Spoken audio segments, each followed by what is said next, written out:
हा circuit breaker काहीही जळणार नाही याची काळजी हा घेतो, पण तुमच्या स्टॉक्स मधला न दिसणारा सर्किट ब्रेकर जर नाही चालला तर तुमचे पैसे ओस.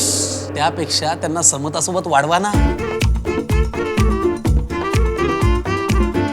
समता पतसंस्था, टेन्शन नाही, रिटर्न्स निवडा. शेतकऱ्यांना विहीर किंवा बोरवेलसाठी वीज कनेक्शन मिळवण्यासाठी मोठ्या प्रमाणात कागदपत्रे, डिपॉझिट रक्कम आणि महिनोन्महिने प्रतीक्षा करावी लागत असताना कोपरगाव शहरात अतिक्रमित जागांवरील टपऱ्यांना अवघ्या 2 ते 3 दिवसात प्रत्यक्षात व्यावसायिक वीज कनेक्शन देण्यात आल्याचा गंभीर प्रकार उघडकीस आला आहे. तहसील व पंचायत समिती कार्यालयासमोर झेरॉक्स सेतू व ऑनलाईन कामांच्या फिरत्या टपऱ्या मोठ्या प्रमाणात सुरू झाल्या असून या व्यावसायिकांना पालिकेची कोणतीही अधिकृत एनओसी नसताना केवळ 200 रुपयांच्या स्टॅम्प पेपरवर हरकत आल्यास कनेक्शन काढून घेण्यात येईल अशी अट लिहून महावितरण वीज कंपनीकडून वीज कनेक्शन देण्यात आले आहे.